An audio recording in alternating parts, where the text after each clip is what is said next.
여러분은 상대방의 권위를 인정하십니까?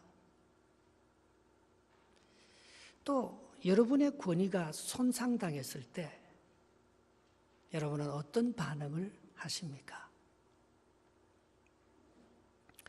오늘 이 유대 종교 지도자들인 대제사장들과 서기관들은 예수님의 권위를 인정하려 하지 않았습니다.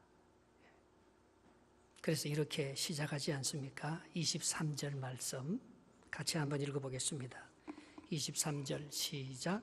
예수께서 성전에 들어가 가르치실세 대제사장들과 백성의 장로들이 나와 이르되 내가 무슨 권위로 이런 일을 하느냐?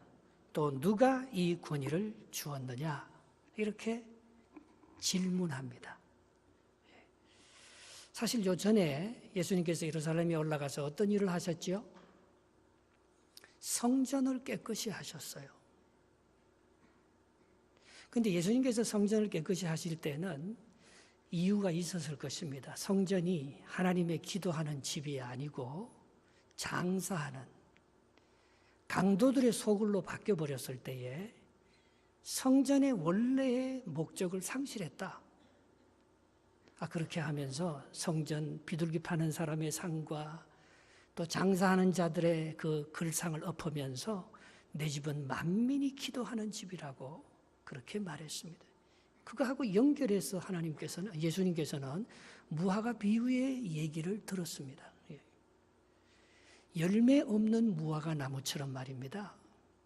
이 내가 무화과 원래의 사명은 열매를 주는 건데 열매를 내가 맺지 못하면은 내가 원래의 목적을 상실하면은 성전도 우리는 다 파괴시키는 거예요. 그래서 고린도전서 3장 16절에 사도 바울이 이런 고백을 하지 않습니까? 너희가 하나님의 성전인 것과 하나님의 성령이 너희 안에 계시는 것을 알지 못하느냐? 예수님은 보이는 성전만을 성전으로 생각하지 않았을 것입니다.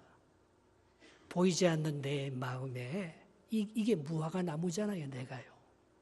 내가 어떤 열매를 맺고 있느냐?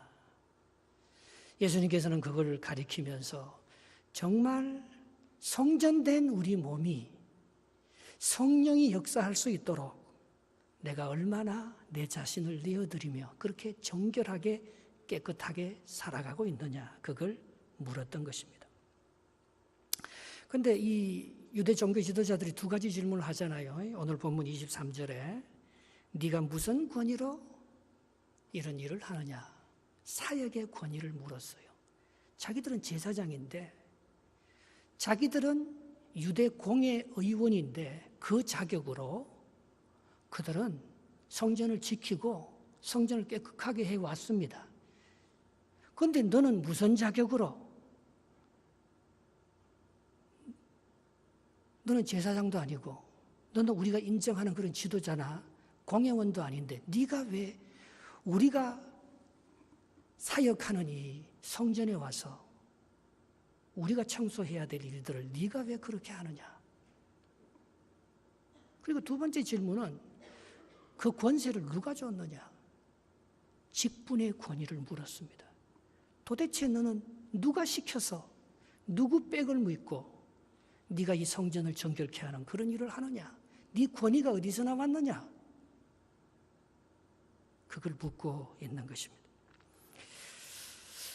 여러분, 참 예수님은요, 사람들이 권위를 인정하지 않는다는 것을 너무나 잘 알고 있었습니다.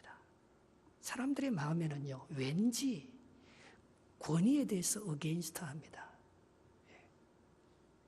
그래서 예수님께서 권위에 대한 반감을 가지고 있는 자들에게 자신의 권위를 나타내 보이려고 하지 않는 모습을 볼 수 있습니다. 24절 말씀을 한번 읽어보겠습니다. 본문 24절 시작. 예수께서 대답하시되 나도 한 말을 너희에게 물으리니 너희가 대답하면 나도 무슨 권위로 이런 일을 하는지 이르리라 했습니다. 지난번에 예수님께서 한번 그런 말을 했잖아요. 나와 아버지는 동등하다. 그때 유대인들이 돌을 가지고 예수님 죽이려고 했습니다. 신성 모독이다. 이거는 참남하다. 아니 자기가 하나님의 권위하고 똑같다니 그걸 인정할 수가 없어서 그때 예수님께서 피해서 도망가서 그렇지 아마 그때 유대인들은 예수님의 권위가 하나님의 권위하고 똑같다는 것을 인정할 수가 없었습니다. 그래서 예수님은 이번에는 자기 권위에 대해서 얘기하지 않습니다. 그 질문에 대답하려고 하려 하지 않습니다. 오히려 예수님은 다른 질문을 이 유대 종교 지도자들에게 던지는 모습을 볼 수가 있습니다. 여러분, 사람들이 질문을 할 때는 모르고 질문하는 경우보다도 사실은 자기가 대답을 갖고 있습니다. 자기 의견이 있습니다. 그런데 오늘 이렇게 예수님처럼 시험하려고 네 생각은 어떤가 한번 떠보려고 약점을 잡으려고 오늘 그렇게 묻고 있지 않습니까? 그래서 예수님은 그게 말려 들어가지 않고 자기의 권위에 대해서 말하지 않습니다. 그러면 내가 한번 물어보겠다 하면서 세례 요한이 권위가 어디서부터 나왔느냐, 하늘로부터냐, 사람으로부터냐, 그것을 오히려 묻고 있는 것을 볼 수가 있습니다. 25절, 26절 말씀입니다. 25절, 26절 시작. 요한이 세례가 어디서부터 왔느냐, 하늘로부터냐, 사람으로부터냐, 그들이 서로 의논하여 이르되 만일 하늘로부터라 하면 어찌하여 그를 믿지 아니하였나 할 것이요 만일 사람으로부터라 하면 모든 사람이 요한을 선지자로 여기니 백성이 무섭다 하여 했습니다. 여러분, 이 질문을 듣고 오늘 종교 지도자들은 굉장히 긴장했습니다. 요한의 세례가 하늘로부터 온 것처럼 예수님의 세례가 하늘로부터 왔다는 것을 인정하고 싶어 하지 않았습니다.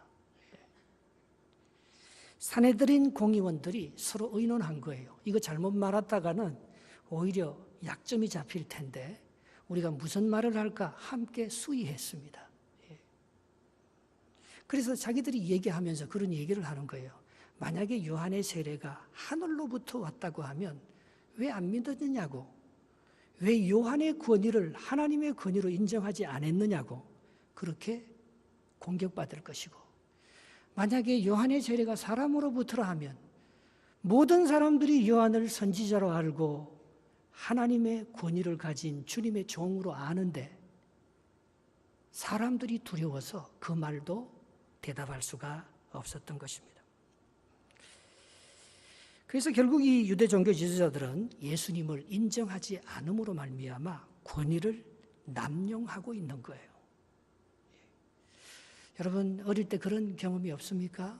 부모나 또 학교 선생님이나 또 세상에 권위 있는 자들로부터 내가 인정받지 못했을 때, 나의 진심이 왜곡되었을 때 우리는 권위자에 대한 반감이 그때 생기는 거예요. 아니, 자기가 권세가 있고 자기의 지위를 가지고 나를 이렇게 무시해도 되나? 우리는 그런 경험 때문에, 우리 부모님들 때문에, 우리의 지도자들과 선생님들 때문에 우리가 당한 상처와 아픔으로 말미암아 우리는 그 권위자들에 대한 반감이 많습니다. 그 상처가 많은 것입니다. 그래서 예수님께서 27절에 이렇게 답을 하고 있습니다. 27절에 같이 읽어보겠습니다. 시작. 예수께서 대답하여 이르시되 우리가 알지 못하로나 하니 예수께서 이르시되 나도 무슨 권위로 이런 말을 하는지 너희에게 이르지 아니하리라. 그렇게 말했습니다. 그러므로 권위는 말입니다, 강요할 때 생기는 게 아니고 상대방의 마음을 알아줄 때 권위는 저절로 생기는 거예요. 그 사람을 존중하게 되는 거예요. 그래서 마태복음 10장 40절에 소자 하나에게 냉수 한 그릇 떠준다 자도 상을 잃지 않는다는 그 말을 하면서 이 말을 합니다.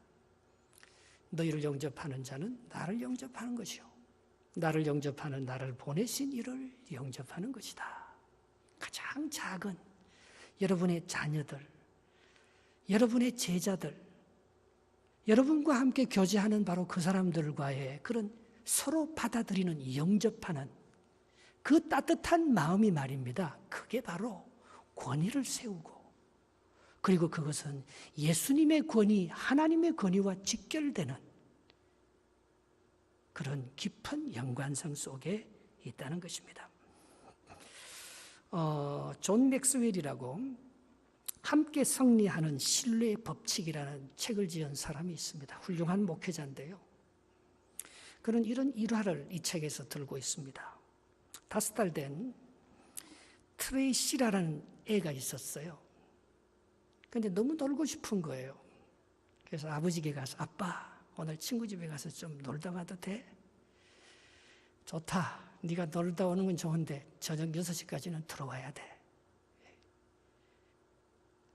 그런데 6시가 돼도 이 트레이시아가 안 들어오는 거예요, 집에. 그래서 아버지가 화가 나서 초조하게 기다리는 거예요. 이 어린애가 말입니다.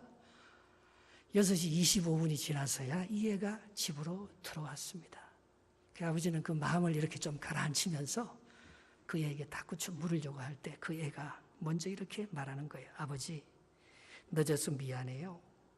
내가 막 집에서 나오려고 하는데 그 친구의 인형이 깨어져 버렸어요.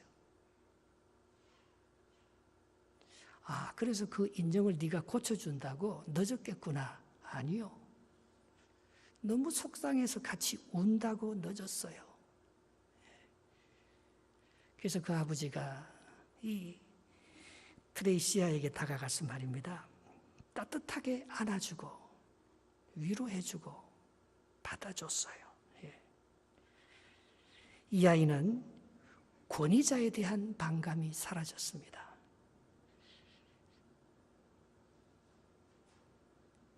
성경이 이렇게 말하지 않습니까? 요한복음 1장 12절에 같이 한번 읽어보겠습니다. 영접하는 자 곧 그 이름을 믿는 자들에게는 하나님의 자녀가 되는 권세를 주셨다. 여러분, 우리가 상대방을 받아주고 상대방을 영접하는 것은 말입니다. 우리가 하나님의 자녀의 권세를 얻게 된다는 것입니다. 여러분, 이 세상에서 자녀의 권세보다도 더 좋은 권세가 어디 있습니까? 이 자녀의 권세를 누리는 사람은 따뜻합니다. 그리고 신뢰와 확신이 있습니다. 존 맥스웰이 목회를 해보니까 부모의 따뜻한 그런 용납과 사랑을 받은 자녀들이 위대한 지도자가 된다는 거예요. 정말 하나님의 권위를 가지고 자녀된 권세를 가지고 이 세상을 정말 아름답게 만드는 그런 참된 지도자로, 참된 권위자로 그렇게 세워진다는 것을 그가 이 책에서 증명하고 있습니다.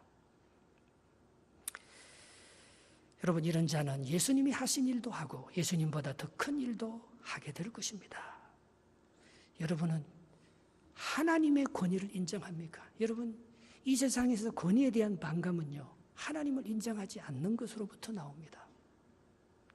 하나님의 그 위대하신 존재, 그분의 창조와 그분의 거룩과 그분의 완전함을 노래하는 사람은 여기에 권위의 반감, 부정적인 권위자에 대한 그런 저항이 치료가 되고 회복이 되는 것입니다. 찬송 같이 하나 합시다. 기쁨으로 찬송 22장. 그는 여호와 창조의 하나님, 그는 여호와 전능의 하나님, 길르앗의 향료요 반석의 하나님, 그는 여호와 치료의 하나님. 찬양하세 할렐루야, 찬양하세 오 할렐루야. 그는 여호와 전능의 하나님, 그는 여호와 치료의 하나님. 아멘. 여러분, 아무쪼록 우리가 권위자에 대해서 어떤 상처를 받았든지, 우리 부모님으로부터 어떤 인정을 받지 못했든지, 우리 안에 있는 그 권위에 대한 반감, 권위에 대한 부정적인 것들이 하나님의 사랑을 덧입고 하나님의 위로를 받으면서 그것이 씻겨지는 그런 놀라운 은혜와 축복이 여러분 가슴 속에 생겨나기를 주님의 이름으로 축복합니다. 여러분, 권위의 출처가 어디겠어요? authority. 이 권위는 도대체 어디로부터 나오는지를 오늘 예수님께서 한 예화를 가지고 설명하고 있습니다. 28절부터 30절까지 말씀입니다. 28절 시작. 그러나 너희 생각에는 어떠하냐? 어떤 사람에게 두 아들이 있는데 맏아들에게 가서 이르되 예 오늘 포도원에 가서 일하라 하니 대답하여 이르되 아버지 가겠나이다 하더니 가지 아니하고 둘째 아들에게 가서 또 그와 같이 말하니 대답하되 이르되 실소이다 하였다가 그 후에 뉘우치고 갔으니. 무슨 말이에요? 권위는 맏아들이라는 직위에서부터 나오는 게 아니라는 것입니다. 권위는 아버지의 말이 비록 부당하다고 생각해도 싫어도 그 아버지의 말을 뉘우치고 받아주는 그것, 바로 거기에 권위가 있다는 거예요. 둘째 아들이 훨씬 더 권위 있는 아들, 이 탕자가 훨씬 더 권위 있는 아들로 옳은 일을 했다는 거예요. 여러분, 여기서 이 둘째가 뉘우쳤다고 오늘 30절에 얘기하고 있습니다. 뉘우치다, 이 말은요, 반감을 풀다는 거예요. 아버지가 한 번도 자기를 제대로 인정해 준 적이 없어요. 아버지는 늘 첫째가 착하고 잘하니까 첫째만 인정해 줬어요. 둘째 아들은 아버지에 대한 반감이 많습니다. 권위에 대한 저항의식이 많습니다. 그런데 자기가 그걸 푼 거예요. 스스로 뉘우쳐서 그 아버지에 대한 권위에 어게인스트하는 그 반감을 자기가 뉘우쳐서 풀어준 거예요. 그러니까 이 둘째가 말입니다. 참 새로운 사람이 된 거예요. 자기가 지도력을 발휘할 수 있는 그런 카리스마가 그에게 생기기 시작한 거예요. 마태복음 10장 41절에 이렇게 말합니다. 선지자 이름으로 선지자를 영접하는 자는 선지자의 상을 받을 것이며 의인의 이름으로 의인을 영접하는 자는 의인의 상을 받을 것이라. 내가 아버지를 선지자로 의롭다고 인정해주고 내가 아버지를 존중해서 실수입니다 안 하겠다 하다가 뉘우쳐서 아버지의 존재를 인정해주고 아버지의 말에 권위를 실어서 내가 그것을 순종하기 시작하면 아버지의 영광이 내 영광이 되고 아버지의 축복이 내 축복이 되고 아버지의 상급이 내 상급이 되는 것입니다. 우리 미국 대통령 중에서요, 우리나라에 동상이 있는 대통령이 하나 있습니다. 누군지 아세요? 미국의 대통령이 얼마나 많습니까? 우리나라를 3번 구한, 우리나라를 3번 위기에서 구한 미국의 대통령이 있어요. 그 대통령 이름이 누군지 아십니까? 트루만 대통령. 해리 S. 트루만 대통령이 경기도 파주 임진각 안에 있습니다. 우리 자녀들 데리고 거기 한번 가볼 만합니다. 예. 이 트루만 대통령이요, 이 세상에 있는 대통령 중에서 유일하게 히로시마 나가사키의 원자폭탄을 투하하라 명령해서 2차 세전을 종결시키고 독일 전선에서 승리를 거두게 한 대통령이 트루만이에요. 우리가 공짜로 일본의 45년 지배로부터 해방된 것이 트루만의 은혜인 거예요. 두 번째, 6.25 사변이 났다고 스탈린과 중국의 이 힘을 얻고 김일성이가 이 6.25 때 남한을 침범했다는 소리를 듣자마자 10초 만에 결정합니다. 이 트루만이 우리 우방을 도와야 된다고. 유엔 안보리에 그대로 상정해서 정말 며칠 안에 미군이 우리에게 상륙함으로 말미암아 우리를 이 6.25의 침략, 공산주의의 침략으로부터 우리를 지켜준 그 왕이 트루만입니다. 그리고 수복을 하고 다시 북한으로 올라갈 때 메가드는요, 중공군이 내려오는 것을 보고 이 똑같이 원자폭탄을 투하하여서 북쪽을 완전히 그 핵바다로 만들려고 했어요. 그때 트루만이 강력하게 이 메가드의 정책에 브레이크를 걸면서 메가드를 소환시키고 북한이 핵에 의해서 피해를 받지 않도록 지켜준 왕이 대통령이 트루만입니다. 그래서 그 임진각에 트루먼 대통령의 동상이 그렇게 써 있습니다. 메가드 장군의 동상이 인천 앞바다에 있지만 말입니다. 사실은 트루먼의 역사가 오히려 어쩌면 우리에게 더 유익을 준 그런 사람인지 몰라요. 트루먼은요, 미국 대통령 중에서 유일하게 고졸 출신의 대통령입니다. 그건 깡촌 미주리주 출신이에요. 그가 대통령이 되었을 때 하루는 그 자기 그 대통령 미주리주 인디펜던스 그 도시에서 자기 주에서 이렇게 훌륭한 대통령이 나왔다고 대통령을 위한 그런 기념 도서관을 건립하고 그 기공식에 트루먼을 초청해서 참여하게 됩니다. 근데 거기 많은 아이들이 몰려왔어요. 시골의 그 아이들이 말입니다. 미스터 프레지던트, 대통령 아저씨, 당신은 어떻게 해서 그렇게 위대한 대통령이 될 수가 있었나요? 어릴 때 공부를 잘했나요? 어릴 때 학교에서 반장을 하셨고 회장을 했습니까? 그렇게 막 물었습니다. 그런데 트루먼이 그런 대답을 했어요. 저는 공부를 썩 잘하지도 못했습니다. 저는 운동도 못했습니다. 눈이 너무 나빠서. 오히려 조용한 이렇게 아이들의 딴 사람들이 운동할 때 그들의 옷을 지키고 말입니다. 내가 안경을 벗으면 책도 볼 수 없는. 그래서 나는 웨스트 포인트 육군 사관학교에 가고 싶었지만 체력의 조건이 약해서 육사에 나는 들어갈 수가 없었습니다. 나는 학벌도 그렇게 뛰어나지 않고 고졸입니다. 그런데 저는요, 매일매일 하나님의 말씀을 읽었습니다. 그리고 그분을 100% 믿었습니다.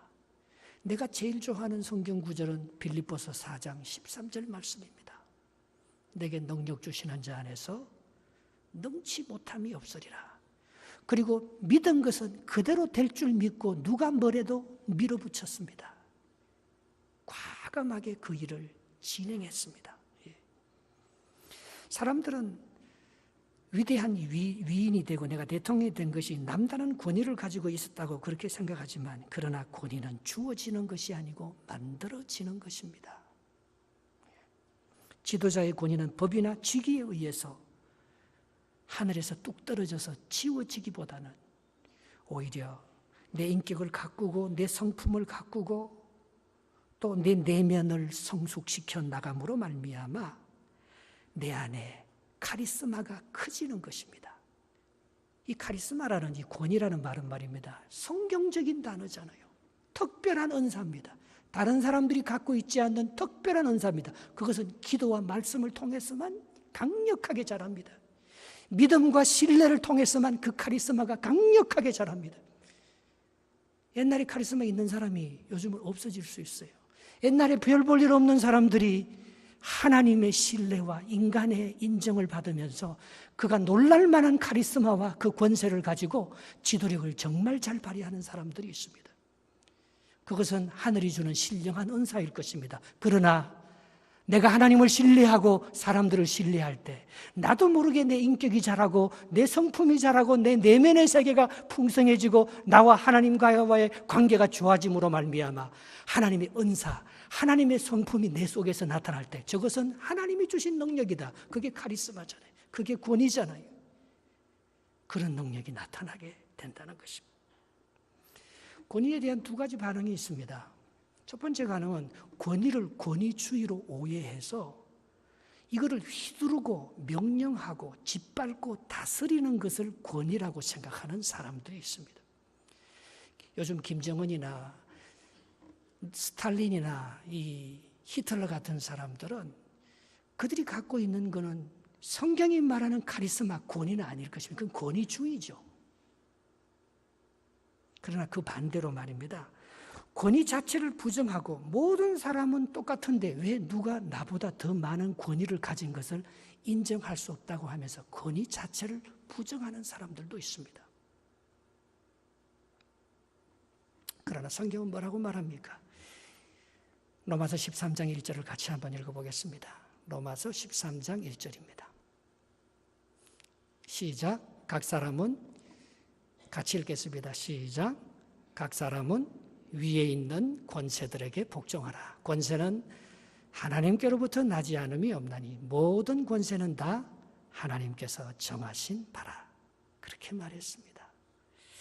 여러분, 빌라도가 예수님의 권위를 테스트합니다. 그래서 어떤 질문을 합니까? 네가 유대인의 왕이냐? 그렇게 묻습니다.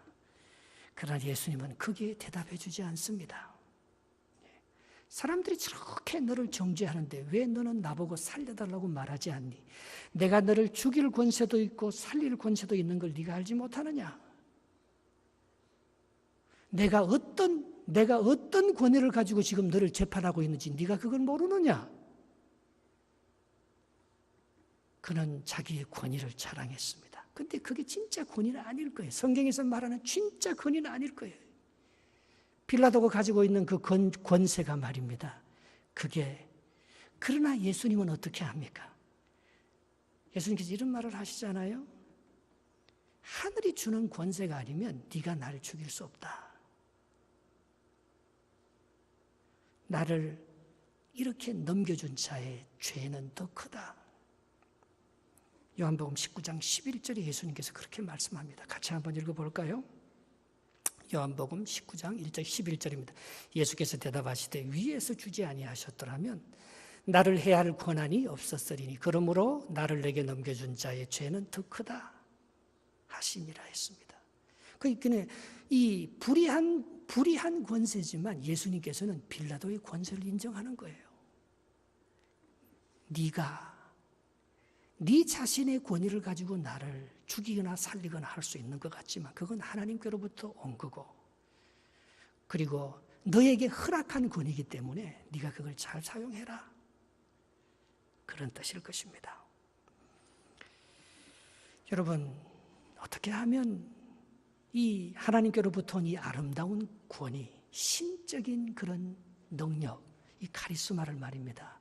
우리가 잘 사용해서 공동체를 세우고 또 내가 권위 있는 사람으로 인정을 받고 또 다른 사람의 권위를 인정해 줄 수 있는, 이것을 완성할 수 있는 그런 아름다운 공동체를 만들 수 있겠습니까? 그것은 오늘 보면 마지막 절에 이렇게 얘기하고 있습니다. 31절, 32절 한번 읽어보겠습니다. 31절, 32절 시작.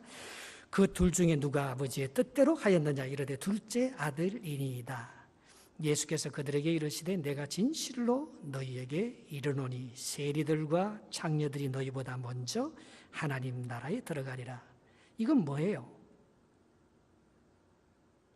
둘째가 권위가 있다는 거예요. 그리고 세리와 창녀들이 너희보다도 더 먼저 권위를 인정을 받고 하나님 나라에 들어가게 된다는 거예요. 왜요? 그 이유가 나와 있습니다. 32절 마지막 절 읽어보겠습니다. 시작. 요한이 의의 도로 너희에게 왔거늘 너희는 그를 믿지 아니하였으되 세리와 창녀는 믿었으며 너희는 이것을 보고도 끝내 뉘우치어 믿지 아니하였느니라 했습니다. 요한의 세례, 요한의 존재, 그것은 하나님께로부터 온 존재고 하나님의 권위를, 하나님의 그 카리스마를 우리에게 전했는데도 너희는 그걸 믿지 않아. 너희는 그것을 순종하지 않지 않았느냐. 너희가 그것을 믿지 않고 너희들이 뉘우치지 않았으므로 그 권위에 대한 반감 때문에 너희들이 세례 요한의 권위도 예수님의 권위도 너희들이 인정하지 않았기 때문에 너희들의 권위도 인정을 못 받는다. 그러나 이 탕자는 비록 둘째는 부족한 사람이지만 많은 상처로 권위에 대한 손상을 많이 받았지만 이 세리와 창녀들만큼 권위가 없는 사람이 누가 있습니까? 모든 사람이 세리와 창녀들을 인정하지 않고 도둑놈이라고 말하고 더러운 사람이라고 말하고 다 욕할 것입니다. 그러나 그들은 나를 영접했다는 것입니다. 세례 요한의 권위를 받아들이고 그걸 믿고 그걸 인정했다는 것입니다. 바로 그때 그들은 더 큰 권위를 잊게 되고 많은 상처 입은 사람들을 세워주고 위로하고 그들에게 하나님의 진정한 나라를 상속시키는 그런 위대한 지도자, 위대한 권위자로 이 사람들이 훨씬 더 크게 쓰임받을 거라고 축복하고 있습니다. 여러분 성경에 권위자라고 인정받은 사람이 한 사람이 있습니다. 누굽니까? 권위자라고 불려진 사람이 한 사람이 있어요. 모세가 아닙니다. 헤롯 왕도 아닙니다. 누구예요? 바나바. 바나바라는 사람이 권위자라는 인정을 받았어요. 그런데 바나바는요, 그 위로를 권하는 자, son of encouragement, 위로의 아들이라는 뜻이에요. 우리는 바나바를 생각할 때 너무 부드럽고 바나바의 이미지가 너무 따뜻해서 바나바가 권위자라는 생각이 들지는 않습니다. 예. 그러나 성경은 바로 정말 남을 위로해주는, 사실 사도 요한이 위대한 역사를 다 만들어 나간 것 같지만은요, 그 초대교회 안디옥 교회를 세우고 그리고 바울과 함께 이 선교의 역사를 만들어서 하나님의 이 복음을 정말 전할 수 있는 그 밑거름과 토대는 바나바가 다 만들었거든요. 바나바가 진짜 권위자라는 것입니다. 이 세리와 창기처럼 말입니다. 참 연약한 자인데 어떻게 보면 바로 그가 초대교회를 세우고 하나님의 나라의 그 카리스마를 모든 사람들에게 알리는 진정한 권위가 무엇인지를 우리 공동체 안에 심어준 가장 권위 있는 자로서 바나바를 들었습니다. 창문과 거울의 법칙이 있는데요. 누가 잘했으면요, 그걸 창문으로 봐야 돼요. 누가 잘했으면 그걸 창문으로, 그 잘한 원인이 당신에게 있어. 당신 정말 잘했어. 인정해 주는 거예요. 그러나 잘못한 게 있으면 그걸 거울의 눈으로 봐야 돼요. 나 때문이야. 내가 실수를 했어. 나 때문에 그런 어려움이 있었구나. 그게 권위자라는 거예요. 그러나 권위를 부정하는 사람은 반대로 늘 봅니다. 누가 뭘 잘하면 그게 나 때문이에요. 내가 잘나서. 그러나 누가 못하면 말입니다. 그게 다 자기 때문이야. 그 창문과 거울을 반대의 눈으로 보는 거예요. 예. 여러분, 이사야의 메시아의 특성 중에서 그 모사라, 원더풀 카운슬러라는 말이 나옵니다. 원더풀 카운슬러. 예. 이것이 권위자입니다. 예. 예수님이 오셔서 정말 우리의 연약한 부분들, 세리와 장기들을 세워주시고 상처 입은 영혼들을 위로해 주시고 꺼져가는 등불을 끄지 아니하시고 상한 갈대를 꺾지 아니하시는 그 위로의 그 능력이야말로 우리의 진정한 권위자의 모습이지 않습니까? 예. 여러분은 누구의 권위를 인정합니까? 그리고 여러분들이 권위의 손상을 받았을 때 여러분들은 얼마나 권위에 대한 반감을 갖고 그 공동체를 정말 어떻게 아름다운 그런 공동체로 만들어 나갑니까? 예. 오늘 예수님께서 이 두 아들의 비유를 통해서 말입니다. 정말 지기가 아니고